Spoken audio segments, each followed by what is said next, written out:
Hello everyone and welcome back to another Shiok video review. So today I'll be taking a look at the Alva from Malaysian Microbrand Herve. So the Herve Alva is described by the brand as a vintage inspired everyday watch. A bit about the brand. The brand is currently managed by two partners, a Malaysian and a Singaporean. So the operations are currently based in Kuala Lumpur, Malaysia. The brand's vision is to design future classics, so a modern watch but with vintage cues. Now, let's delve right into the specifications. So right off the bat, they use a very nice dome sapphire crystal. Now, as you guys know, sapphire crystal is very scratch resistant. You can't really scratch it, as compared to the mineral crystal or the hardlex crystal that you see on watches at around this price point. Sapphire crystal is significantly more scratch resistant. Now, there's also an anti-reflective coating applied, so you don't really get any reflections whatsoever. As for the water resistance rating, it comes rated as 50 meters of water resistance rating. So you don't worry about the watch getting wet, you don't worry about it under the tap, caught in the rain, whatsoever. Just don't bring this to a pool.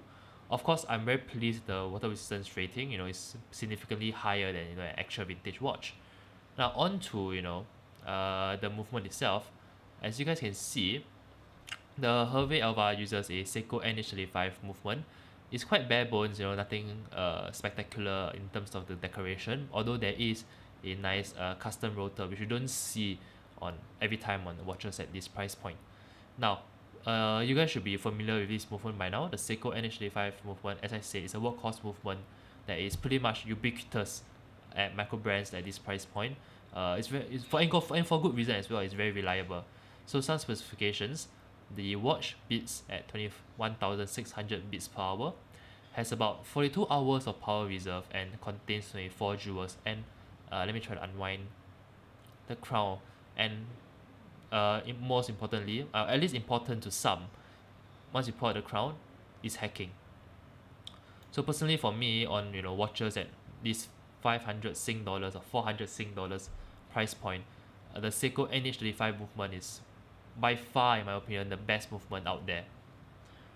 It's as reliable as they come. I have several watches with this NH35 movement, and none of them has failed me thus far. I greatly prefer it to the Miyota 8 series movements. Now onto the leather strap itself. Now it comes on a very nice vintage leather strap. This chocolate brown with vintage side stitching. It's very comfortable on the wrist and very nice. You can see the lining is full leather as well. They use the same material, I think, for both the exterior and the interior, and it's really comfortable on the wrist. The strap loop is stitched, edge dye is perfect, and it's pretty thick as well. So there's a very substantial feel to it. It's not thin, not flimsy. When I first touched it, when I first wore it, it reminded me a lot of Horween leather. So I must say, it's perhaps one of the best leather straps that I've seen at this price point. Do still bear in mind that ultimately it's still only genuine leather, so it's not top grain nor is it full grain, so the leather strap won't patina over time, but as it is, it's very nice, and I think it complements the watch very well. But before I forget, there's also a signed buckle. Let me see if the camera can focus. Yeah, there you go. There's also a signed buckle with the Herve logo at the top, so that's a nice touch as well. So yeah, that's all for the specifications. Now there's also a lume on the watch, if you guys can see. The indices as well as the hands, of course, are lume. If you want to see a lume shot, do check out the written review over on the website www.wasoshop.com. But on to the design. Now, I really love the minimalist look of the Herve Alva. Just look at that. It's not a complicated design. It's a time-only watch. There's not much to it. But the main attraction is definitely the Alva's gorgeous sunburst blue dial. Just look at that. Look at how striking it is from almost all angles. It's a stunning shade of blue that Herve has chosen here. You can see how it plays with the light a little. And the striking look of the blue dial is accentuated by its sunburst texture. It's really very nice. I love the minimalist look, as I mentioned. I think the brand took a conscious decision not to complicate it. All that's on the dial is pretty much the printed indices, as well as the Herve brand name. There's also a almost imperceptible Let me see if the camera can focus.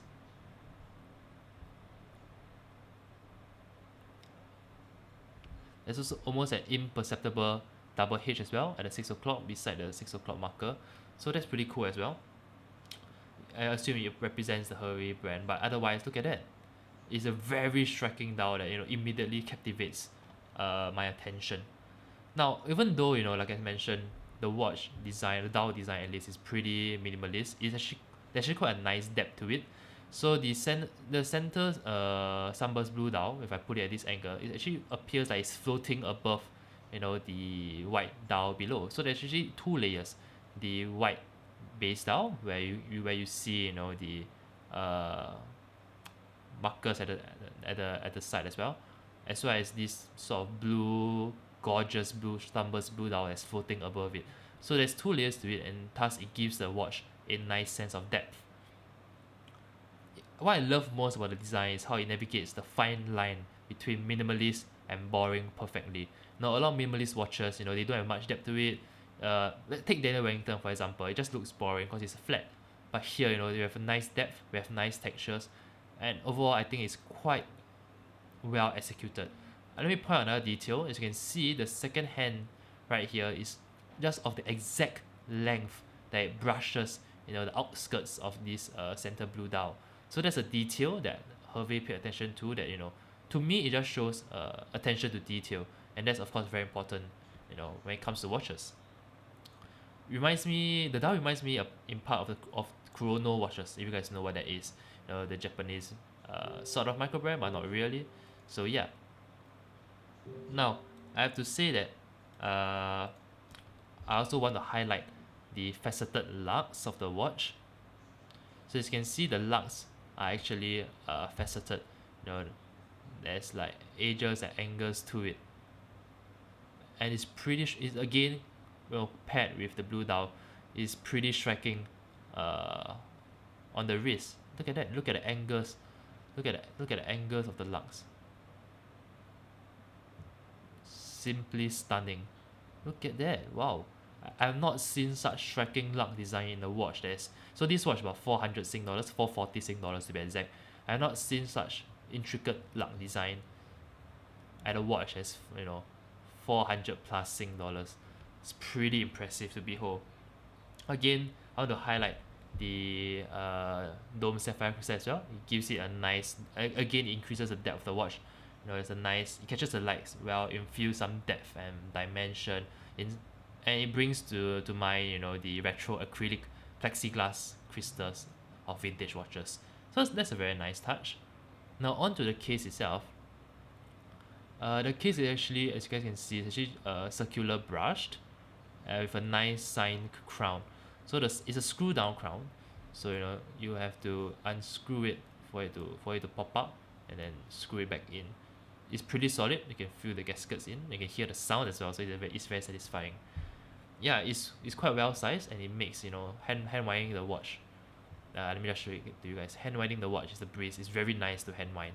So again, given that most vintage watches are manual winding, it's a great throwback to that as well. It's really a pleasure to wind. Can you hear the sound of it winding? It's great to behold. Yeah, so overall, I must say, I love the design of the Herve Alvia.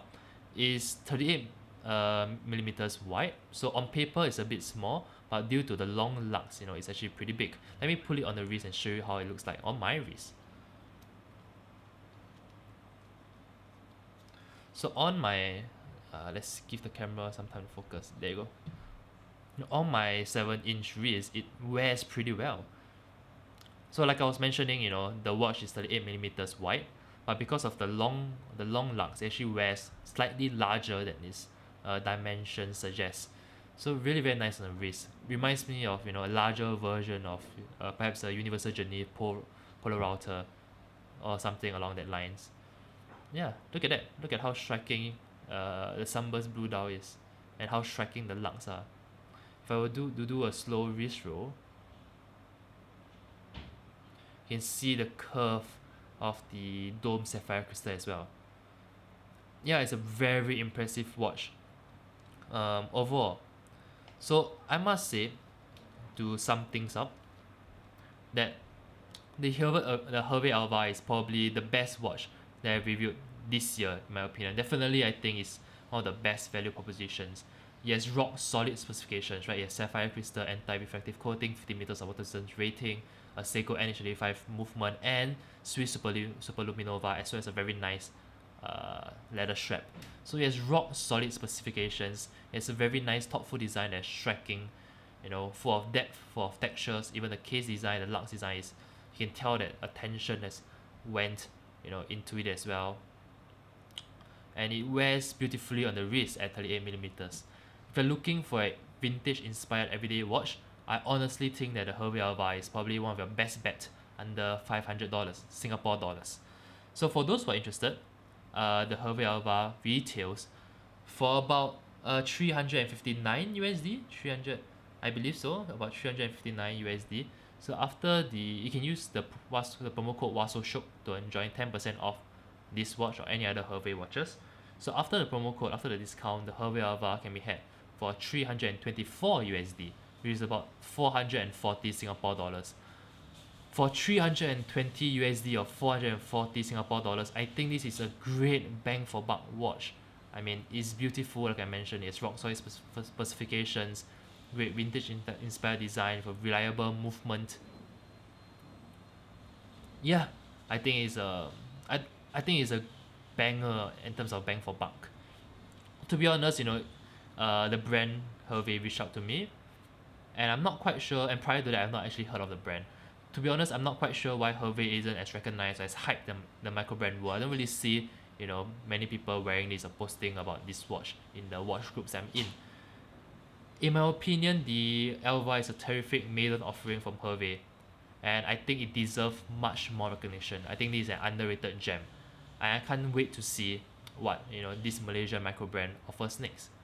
So there you go. That is my review on the Herve Alvia. If you want to see an in-depth review on it, do check out my written review over on the WASOSHOK website, www.wasoshok.com. There I have plenty more photos and I go into more details about each aspect of the watch.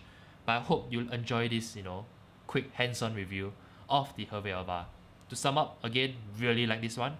A great value for money at just 324 USD or about 440 Singapore dollars.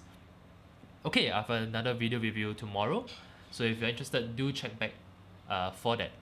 And that sums up for today. If you like my content, do subscribe to the YouTube channel. That will really help a lot. If you like my content, also like my Facebook page and my Instagram page, and visit the website again at www.wasoshok.com. That's it for me for today. See you tomorrow. Ciao.